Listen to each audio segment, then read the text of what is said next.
வணக்கம். தினமலர்.com இரவு 8 மணி செய்திகள். முக்கிய நிகழ்வுகள். மணிப்பூரில் பயங்கரவாதிகள் நடத்திய தாக்குதலில் 20 ராணுவ வீரர்கள் பலி. ராக்கெட் குண்டுகள், இயந்திர துப்பாக்கிகளை பயன்படுத்தி வெறிச்செயல். தமிழகத்தில் மேகி நூடுல்ஸ் விற்பனைக்கு முதல் கட்டமாக 3 மாதங்களுக்கு தடை விதித்து முதல்வர் ஜெயலலிதா உத்தரவிட்டுள்ளார். ஜெயலலிதா விடுதலையை எதிர்த்து அப்பீல் செய்வது தொடர்பாக அரசாணை வெளியிடப்படும் என்று கர்நாடக சட்டத்துறை அமைச்சர் தகவல். அரசியல் உள்நோக்கம் இல்லை என்று முதல்வர் சித்தராமையா விளக்கம். விரிவான செய்திகள். மணிப்பூரில் பயங்கரவாதிகள் நடத்திய தாக்குதலில் 20 ராணுவ வீரர்கள் பலியாகினர். மணிப்பூர் மாநிலம் சந்தல் மாவட்டத்தில் 6 டோக்ரா படைப்பிரிவைச் சேர்ந்த ராணுவ வீரர்கள் வியாழனன்று மோத்துல் நகரில் இருந்து தலைநகர் இம்பால் நோக்கி வாகனங்களில் சென்று கொண்டிருந்தனர். சந்தல் மாவட்டத்தில் காலை 8:30 மணிக்கு சென்று கொண்டிருந்த போது பயங்கரவாதிகள் திடீரென தாக்குதல் நடத்தினர். ராக்கெட் மூலம் குண்டுகளை வீசியும் இயந்திர துப்பாக்கிகளால் சரமாரியாக சுட்டும் தாக்கிவிட்டு பயங்கரவாதிகள் தப்பிச் சென்றனர். இதில் 20 ராணுவ வீரர்கள் பலியாகினர். மேலும் 12 வீரர்கள் பலத்த காயமுற்றனர். அவர்கள் உடனடியாக ஹெலிகாப்டர்கள் மூலம் மருத்துவமனைகளுக்கு கொண்டு செல்லப்பட்டனர். 1999ஆம் ஆண்டு நடந்த கார்கில் போருக்கு பிறகு ராணுவம் சந்தித்த மிக மோசமான உயிரிழப்பாக இச்சம்பவம் கருதப்படுகிறது. இந்த தாக்குதல் சம்பவத்துக்கு உடனடியாக கண்டனம் தெரிவித்த ராணுவ அமைச்சர் மனோகர் பாரிக்கர் தாக்குதல் நடத்திய பயங்கரவாதிகள் மீது கடும் நடவடிக்கை எடுக்கப்படும் என்றார். வடகிழக்கு மாநிலங்களில் பல பயங்கரவாத அமைப்புகள் செயல்பட்டு வரும் நிலையில் நாகாலாந்து தேசிய பொதுவுடைமை கவுன்சில் அல்லது மணிப்பூர் ஐக்கிய தேசிய விடுதலை முன்னணி என்ற 2 பயங்கரவாத அமைப்புகளைச் சேர்ந்தவர்கள்தான் இந்த தாக்குதலை நடத்தியிருக்கக்கூடும் என்று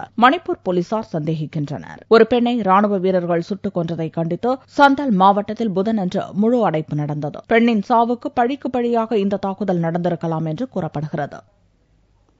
ஜெயலலிதா விடுதலையை எதிர்த்து அப்பீல் செய்ததில் எந்த அரசியல் காரணமும் இல்லை என்று கர்நாடக முதல்வர் சித்தராமையா தெரிவித்தார். சொத்து குவிப்பு வழக்கிலிருந்து ஜெயலலிதாவை விடுவித்து கர்நாடக உயர்நீதிமன்றம் கூறிய தீர்ப்பை எதிர்த்து உச்சநீதிமன்றத்தில் மேல்முறையீடு செய்ய கர்நாடக அரசு முடிவு செய்துள்ளது. கர்நாடக அரசின் இந்த முடிவு வெட்கக்கேடானது என்று அதிமுக கூறியிருப்பது குறித்து முதல்வர் சித்தராமையாவிடம் கேட்கப்பட்டது. அதற்கு பதிலளித்த அவர் அப்பீல் செய்யும் முடிவு அரசியலுக்கு அப்பாற்பட்டது என்றார். கர்நாடக அரசின் தலைமை வக்கீல், சட்டத்துறை மற்றும் சொத்து குவிப்பு வழக்கின் அரசு சிறப்பு வக்கீல் பி. ஆச்சாரியா ஆகியோர் கூறிய கருத்துக்களின் அடிப்படையிலேயே அப்பீல் செய்வதென முடிவெடுக்கப்பட்டதாகவும் சித்தராமையா விளக்கம் அளித்தார். மேலும் கர்நாடக அரசின் முடிவால் பெங்களூரில் வசிக்கும் தமிழ் மக்களின் உணர்வுகளுக்கோ அல்லது இரு மாநிலங்களிடையே இருக்கும் காவிரி நதிநீர் பிரச்சினைக்கோ எவ்வித பாதிப்பும் ஏற்படாது என்று சித்தராமையா கூறினார். இதனிடையே சொத்து குவிப்பு வழக்கில் ஜெயலலிதா விடுதலையை எதிர்த்து உச்சநீதிமன்றத்தில் அப்பீல் செய்வது தொடர்பாக விரைவில் அரசாணை வெளியிடப்படும் என்று சட்டத்துறை அமைச்சர் ஜெயச்சந்திரா பெங்களூரில் கூறினார். மேலும் ஜெயலலிதா சொத்து குவிப்பு வழக்குக்காக கர்நாடக அரசின் சட்டத்துறை இதுவரையில் 5.12 கோடி ரூபாய் செலவழித்துள்ளதாக ஜெயச்சந்திரா கூறினார். பாதுகாப்புக்காக உள்துறையும் ஏராளமான தொகையை செலவழித்துள்ளதாகவும் மொத்த செலவு தொகையையும் திரும்பப் பெற தேவையான நடவடிக்கைகளை எடுப்போம் என்றும் ஜெயச்சந்திரா கூறினார். டெல்லியை தொடர்ந்து உத்தரகாண்ட், குஜராத் மாநிலங்களிலும் மேகி விற்பனைக்கு தடை விதிக்கப்பட்டுள்ளது. மேகி நூடுல்ஸில் வேதிப்பொருட்கள் அளவுக்கு அதிகமாக இருப்பது சோதனை முடிவுகளில் தெரியவந்தது. இதைத் தொடர்ந்து தலைநகர் டெல்லியில் 15 நாட்களுக்கு மேகியை விற்க ஆம் ஆத்மி அரசு அதிரடியாக தடை விதித்தது. டெல்லியை தொடர்ந்து உத்தரகாண்ட் மாநில அரசும் மேகி விற்பனைக்கு தடை விதித்துள்ளது. சோதனை முடிவுகளில் மோனோசோடியம் குளுடாமேட் எனும் வேதிப்பொருள் மேகியில் அளவுக்கு அதிகமாக இருப்பதை கருத்தில் கொண்டு மேகி விற்பனைக்கு தடை விதிக்கப்பட்டுள்ளதாக உத்தரகாண்ட் சுகாதாரத்துறை முதன்மை செயலாளர் ஓம் பிரகாஷ் கூறினார். உத்தரகாண்ட் தடை விதித்த அடுத்த சில மணி நேரங்களில் குஜராத் அரசும் அதைத் தொடர்ந்து ஜம்மு காஷ்மீர் அரசும் மேகிக்கு தடை விதித்துள்ளன. இந்த தடை 1 மாதத்துக்கு நீடிக்கும் என குஜராத், ஜம்மு காஷ்மீர் அரசுகள் அறிவித்துள்ளன. தமிழகத்திலும் 32 மாவட்டங்களில் மேகி நூடுல்ஸ் மாதிரிகள் சேகரிக்கப்பட்டு உணவு பாதுகாப்பு சோதனை கூடங்களுக்கு அனுப்பப்பட்டுள்ளன. தமிழகத்தில் மேகி நூடுல்ஸ் விற்பனைக்கு முதல் கட்டமாக 3 மாதங்களுக்கு தடை விதித்து முதல்வர் ஜெயலலிதா உத்தரவிட்டுள்ளார். இந்நிலையில் அனுமதிக்கப்பட்ட அளவுக்கு அதிகமாக மேகி நூடுல்ஸ் பொட்டலங்களில் காரியம் இருப்பது தமிழகத்தில் உள்ள மையங்களில் நடந்த பரிசோதனைகளிலும் உறுதிப்படுத்தப்பட்டுள்ளதாகவும் இதன் அடிப்படையில் மேகி நூடுல்ஸ்க்கு தடை விதிக்கப்பட்டுள்ளதாகவும் முதல்வர் ஜெயலலிதா நேற்றிரவு அறிவிப்பு வெளியிட்டுள்ளார். உடனடியாக அமலுக்கு வந்துள்ள இந்த தடை முதல் கட்டமாக 3 மாதங்களுக்கு அமலில் இருக்கும் என்றும் அவர் தெரிவித்துள்ளார். இந்த தடை காரணமாக கடைகளில் ஏற்கனவே விற்பனைக்கு கொண்டு வரப்பட்டுள்ள மேகி பொட்டலங்களை திரும்பப் பெறவும் நெஸ்லே நிறுவனத்துக்கு தமிழக அரசு உத்தரவிட்டுள்ளது. புதுச்சேரி, ஜார்க்கண்ட் என்று அடுத்தடுத்த பல மாநிலங்கள் மேகிக்கு தடை விதிக்க ஆலோசித்து வருவதால் வெள்ளியன்றும் தடை அறிவிப்புகள் தொடரும் என்று எதிர்பார்க்கப்படுகிறது. இதனிடையே மக்களை பாதிக்கும் எந்த உணவுப் பொருள் என்றாலும் அதற்கு தடை விதிக்கப்படும் என்று புதுச்சேரி முதல்வர் ரங்கசாமி தெரிவித்துள்ளார். அதை பற்றி கூட நான் இன்னைக்கு நம்முடைய துறையை போட்டு கேட்டு அதற்கு நடவடிக்கை அரசு சாம்பிள் அந்த அதனுடைய ரிசல்ட் கிடைச்ச பிறகு அதுக்கு தகுந்தவாறு நடவடிக்கை நிச்சயமா அதான் மக்களுக்கு எது பாதிக்கின்றதோ அதை நிச்சயமா தடை செய்வதற்குரிய நடவடிக்கை அரசு கண்டிப்பா எடுக்கும். தமிழகத்தில் மேகி நூடுல்ஸை விற்பனை செய்ய மாட்டோம் என்று வணிகர் சங்கங்களின் கூட்டமைப்பு தலைவர் விக்ரமராஜா அறிவித்துள்ளார். கச்சத்தீவு அருகே மீன்பிடித்துக் கொண்டிருந்த ராமேஸ்வரம் மீனவர்களை இலங்கை கடற்படையினர் விரட்டியடித்துள்ளனர். ராமேஸ்வரத்திலிருந்து புதனன்று 700க்கும் மேற்பட்ட படகுகளில் மீனவர்கள் கடலுக்கு மீன்பிடிக்கச் சென்றனர். நள்ளிரவு கச்சத்தீவு அருகே மீன்பிடித்துக் கொண்டிருந்த போது அங்கு வந்த இலங்கை கடற்படையினர் மீனவர்களை சுற்றி வளைத்தனர். பின்னர் படகில் இருந்த வலைகள் உட்பட மீன்பிடி சாதனங்களை அறுத்தெறிந்து மீனவர்கள் மீது பாட்டில் மற்றும் கற்களை வீசி விரட்டியடித்தனர். இதனால் பீதியடைந்த மீனவர்கள் அவசர அவசரமாக கரை திரும்பினர். தடைக்காலம் முடிந்து கடலுக்கு மீன்பிடிக்கச் சென்றால் இலங்கை அரசின் அட்டகாசத்தால் பெரிதும் பாதிக்கப்பட்டுள்ளதாக மீனவர்கள் தெரிவித்தனர். இலங்கை இந்திய இருநாட்டு கடல் பரப்பு மிக குறைவான கடல் பரப்பு தான். நமக்கு இந்திய கடல் பகுதி மிக குறைவானது. எனவே இருநாட்டு கடல் பகுதியில் பாரம்பரியமாக மீன்பிடித்த பகுதியில் மீன்பிடிக்கிறாங்க. ஆனா இன்றைக்கு கடற்படை நம்மளை விரட்டுகிறது என்றால் அதற்கு நாம் மேற்கொள்ள வேண்டிய மீன்பிடி ஒழுங்குமுறைகளை நம் அரசு முறையாக அமல்படுத்தாததால் இந்த பிரச்சனை இருக்கிறது. எனவே இதனை இயல்கை குறித்த விஷயமாக பார்க்காமல் மீன்பிடி ஒழுங்குமுறை விஷயத்தில் அரசு முறையான அணுகுமுறை கடைபிடிப்பதன் மூலம்தான் இந்த பிரச்சனைக்கு தீர்வு காண முடியும். தடைக்காலம் முடிந்து மீன்பிடிக்கச் சென்ற நிலையில் இலங்கை கடற்படையினரின் தொடர் அட்டூழியத்தால் தங்களது வாழ்வாதாரம் பாதிக்கப்பட்டுள்ளதாகவும் இது தொடர்பாக இலங்கை அரசுடன் மத்திய மாநில அரசுகள் பேச்சுவார்த்தை நடத்த வேண்டும் என்று மீனவ அமைப்பினர் வலியுறுத்தியுள்ளனர். ஆர்கே நகர் இடைத்தேர்தலில் போட்டியிடும் முதல்வர் ஜெயலலிதா வெள்ளியன்று வேட்புமனு தாக்கல் செய்கிறார். சென்னை ஆர்கே நகர் சட்டசபை தொகுதிக்கு ஜூன் 27ஆம் தேதி இடைத்தேர்தல் நடக்கிறது. இதில் அதிமுக சார்பில் முதல்வர் ஜெயலலிதா போட்டியிடுவார் என்று அறிவிக்கப்பட்டுள்ளது. இதற்கான வேட்புமனு தாக்கல் புதன்கிழமையன்று தொடங்கியது. வேட்புமனு தாக்கல் தொடங்கிய முதல் நாளே சமூக சேவகர் டிராபிக் ராமசாமி, தேர்தல் மன்னன் பத்மராஜன் உள்ளிட்ட 5 பேர் வேட்புமனுவை தாக்கல் செய்தனர். இந்நிலையில் வெள்ளியன்று மதியம் தண்டையார்பேட்டையில் உள்ள தேர்தல் அலுவலகத்தில் முதல்வர் ஜெயலலிதா வேட்புமனு தாக்கல் செய்கிறார் என்று தகவல் வெளியாகியுள்ளன. தேர்தல் பணிகளை கவனிக்க நிதியமைச்சர் ஓ பன்னீர்செல்வம் தலைமையில் 50 பேர் கொண்ட குழு அமைக்கப்பட்டுள்ளது. குழு அமைத்த நாள் முதலே தேர்தல் பிரச்சாரம் களை கட்டி வருகிறது. வியாழனன்று அமைச்சர் கோகுல இந்திரா தலைமையில் ஆய்வு நடந்தது. ஜெயலலிதா மனு தாக்கல் செய்த மறு நிமிடமே பிரச்சாரத்தை தீவிரப்படுத்த அதிமுகவினர் திட்டமிட்டுள்ளனர். 28 அமைச்சர்கள், எம்எல்ஏக்கள், கட்சி நிர்வாகிகள் என்று அதிமுகவினர் ஆர்கே நகர் தொகுதியில் முகாமிட்டு தேர்தல் பணிகளை கவனித்து வருகின்றனர். இதனிடையே ஆர்கே நகர் செலவின பார்வையாளராக கர்நாடக மாநிலம் ஹூக்ளியில் வருமான வரித்துறை இணை இயக்குநர் மஞ்சுத் சிங் நியமிக்கப்பட்டுள்ளதாக தமிழக தேர்தல் அதிகாரி சந்தீப் சக்சேனா தெரிவித்தார். அவர் தொகுதிக்கு வந்து தனது பணியை துவக்கியுள்ளார். 10ஆம் தேதிக்கு முன்பு 3 அதிகாரிகள் வருவர் என்றும் தெரிவிக்கப்பட்டுள்ளது. சென்னை ஆர்கே நகர் இடைத்தேர்தலில் டிராபிக் ராமசாமியை ஆதரிப்பதாக மதுவிலக்கு ஆர்வலர்கள் தெரிவித்தனர். ஆர்கே நகர் இடைத்தேர்தலில் சமூக ஆர்வலர் டிராபிக் ராமசாமி போட்டியிடுவதற்காக மனு தாக்கல் செய்துள்ளார். மதுவிலக்குக்கு எதிராக போராடுவதற்காக டிராபிக் ராமசாமியை ஆதரிப்பதாக மதுவிலக்கு ஆர்வலர்கள் தெரிவித்தனர். சென்னை பத்திரிகையாளர் மன்றத்தில் இதற்கான ஆதரவை டிராபிக் ராமசாமியிடம் மதுவிலக்கு ஆர்வலர்கள் தெரிவித்தனர். மதுவிலக்குக்கு எதிராக போராடி வரும் சசி பெருமாள் தலைமையில் தீவிர பிரச்சாரம் செய்ய இருப்பதாக கூறினர்.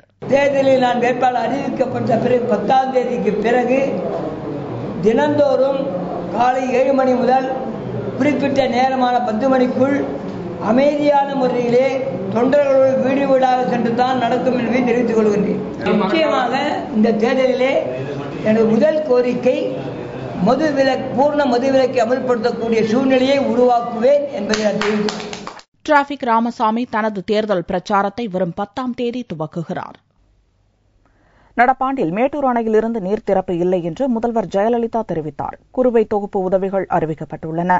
தமிழக முதல்வர் ஜெயலலிதா வியாழனன்று ஒரு அறிக்கை வெளியிட்டார். நடப்பாண்டில் டெல்டா மாவட்டங்களில் குறுவை சாகுபடி தொடர்பான ஆய்வுக் கூட்டம் கடந்த 2ஆம் தேதி தனது தலைமையில் நடந்துள்ளதாக தெரிவித்துள்ள ஜெயலலிதா, இக்கூட்டத்தில் மேட்டூர் அணையின் நீர்மட்டம் குறுவை சாகுபடி தொடர்பாக விவாதிக்கப்பட்டதாக கூறியுள்ளார். இதன்படி மேட்டூர் அணை நீர்மட்டம் 72.64 அடியாகவும் வினாடிக்கு 7058 கன அடி நீர் வருவதாகவும் சுட்டிக்காட்டியுள்ள ஜெயலலிதா, காவிரி நடுவர் மன்ற தீர்ப்பின்படி 10 TMC நீரை கர்நாடக அரசு தந்தாலும் மேட்டூரில் நீர்மட்டம் 79 அடியாகவே இருக்கும் என்பதால் இந்த ஆண்டு குறுவை சாகுபடிக்கு ஜூன் 12ஆம் தேதி மேட்டூர் அணையை திறந்துவிட முடியாது என்றும் தெரிவித்துள்ளார். மாநில அளவில் கோடை பருவமழை சராசரியாக 128 மில்லிமீட்டருக்கு பதிலாக 241.3 மில்லிமீட்டர் கிடைத்துள்ளதாக தெரிவித்துள்ள ஜெயலலிதா, இதனால் நிலத்தடி நீர்மட்டம் கணிசமாக உயர்ந்துள்ளதால் குறுவை சாகுபடியை ஊக்குவிக்கும் வகையில் குறுவை தொகுப்பு உதவியை வழங்க உத்தரவிட்டுள்ளார். இதன்படி 12 மணி நேர மும்முனை மின்சாரம், நடவு இயந்திரங்களுக்கு கட்டணம் தேவையில்லை,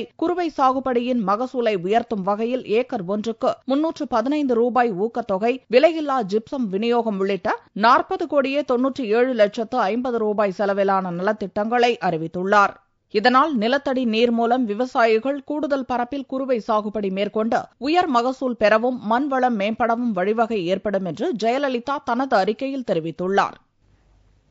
பூசாரி தற்கொலை வழக்கில் தமிழக நிதியமைச்சர் ஓ பன்னீர்செல்வத்தின் தம்பி ராஜா மீது குற்றப்பத்திரிகை தாக்கல் செய்யப்பட்டுள்ளது. தேனி மாவட்டம் பெரியகுளம் நகராட்சி தலைவராக இருந்தவர் ராஜா பல்வேறு புகார்களின் அடிப்படையில் பதவியை ராஜினாமா செய்தார். இதனிடையே கடந்த 2012ஆம் ஆண்டு கோவில் பூசாரி நாகமுத்து தற்கொலை செய்து கொண்ட சம்பவத்தில் ராஜாவுக்கு தொடர்பு இருப்பதாக புகார் எழுந்தது. இதன் அடிப்படையில் பெரியகுளம் போலீசார் விசாரித்து வருகின்றனர். இந்நிலையில் இவ்வழக்கை சிபிஐ விசாரிக்க வலியுறுத்தி நாகமுத்துவின் தந்தை சுப்புராஜ் மதுரை உயர்நீதிமன்ற கிளையில் வியாழனன்று மனு தாக்கல் செய்தார். இதை விசாரித்த நீதிபதி நாகமுத்து மனுவை தள்ளுபடி செய்தார். இந்நிலையில் பெரியகுளம் நீதிமன்றத்தில் ராஜா மீது டிஎஸ்பி உமா மகேஸ்வரன் குற்றப்பத்திரிகை தாக்கல் செய்தார். இதையடுத்து நீதிபதி மாரியப்பன் குற்றம் சாட்டப்பட்ட 7 பேரும் வரும் 26ஆம் தேதி நேரில் ஆஜராக உத்தரவிட்டார். திமுக தலைவர் கருணாநிதியின் மகள் செல்வி மீதான மோசடி வழக்கை விரைந்து முடிக்க வேண்டும் என்று உயர்நீதிமன்றம் உத்தரவிட்டுள்ளது. திமுக தலைவர் கருணாநிதியின் மகள் செல்வி மீது மோசடி வழக்கு கடந்த 2012ஆம் ஆண்டு போடப்பட்டிருந்தது. 3.5 கோடி ரூபாய் மோசடியில் ஈடுபட்டதாக அவர் மீதும் அவரது கணவர் மீதும் நெடுமாறன் என்பவர் சென்னை பூந்தமல்லி குற்றவியல் நீதிமன்றத்தில் வழக்கு தொடர்ந்திருந்தார். இவ்வழக்கு 2 ஆண்டுகளாக நடந்து வந்த நிலையில் நெடுமாறன் மீண்டும் சென்னை உயர்நீதிமன்றத்தில் மனு தாக்கல் செய்தார். வழக்கை விரைந்து முடிக்க வேண்டும் என்று மனுவில் கோரப்பட்டது. இவ்வழக்கு வியாழனன்று விசாரணைக்கு எடுத்துக் கொள்ளப்பட்டது. வழக்கை விசாரித்த நீதிபதி BN பிரகாஷ் இவ்வழக்கினை 6 மாதத்திற்குள் முடிக்க வேண்டும் என்று பூந்தமல்லி குற்றவியல் நீதிமன்றத்துக்கு உத்தரவிட்டார். திமுக தலைவர் கருணாநிதியின் பிறந்த நாளை முன்னிட்டு மரம் நடும் திட்டத்தை ஸ்டாலின் துவக்கி வைத்தார். திமுக தலைவர் கருணாநிதியின் 92வது பிறந்த நாள் விழா புதனன்று கொண்டாடப்பட்டது. விழாவின் பொதுக்கூட்டத்தில் இளைஞரணி சார்பில் 92 லட்சம் மரம் நடப்படும் என்று பொருளாளர் ஸ்டாலின் தெரிவித்தார். இதன்படி தேனாம்பேட்டை தாமஸ் ரோட்டில் வியாழனன்று ஸ்டாலின் மரம் நடு விழாவை துவக்கி வைத்தார். அப்போது பேசிய ஸ்டாலின், திமுக தலைவர் கருணாநிதியின் பிறந்த நாளில் 92 லட்சம் மரங்கள் மட்டுமே நடப்படும் என்று சொல்லியிருந்தோம். ஆனால் 1 கோடி மரங்கள் நட்டு சாதனை படைக்க வேண்டும் என்றார். இந்த வயதிலும் கருணாநிதி உழைக்கிறார். அவரது எண்ணங்கள் அனைத்தும் மக்கள் பயன்பெறும் வகையில் உள்ளது என்று ஸ்டாலின் தெரிவித்தார். தங்கத்தின் விலையில் வியாழனன்று ஒரு சவரனுக்கு 72 ரூபாய் குறைந்தது. ஒரு சவரன் தங்கம் 20,400 ரூபாய்க்கு விற்பனையானது. 1 கிராம் ஆபரண தங்கம் 2,550 ரூபாயாக இருந்தது. வெள்ளி 1 கிராம் 50 காசுகள் குறைந்து 40 ரூபாய் 80 காசுகளுக்கு விற்பனையானது. பார் வெள்ளியின் விலை 38,100 ரூபாயாக இருந்தது. புதுச்சேரி பாப்ஸ்கோ சார்பில் கிழக்கு கடற்கரை சாலையில் மாம்பழம் மற்றும் பலாப்பழ மேளா துவங்கியது. புதுச்சேரி அரசு நிறுவனம் சார்பில் தட்டாஞ்சாவடியில் உள்ள பாப்ஸ்கோ நிறுவனத்தில் மாம்பழம் மற்றும் பலாப்பழ மேளா துவங்கியது. பல்வேறு வகையான மாம்பழங்கள் மற்றும் பலாப்பழங்கள் மலிவு விலையில் விற்பனைக்கு வைக்கப்பட்டுள்ளன.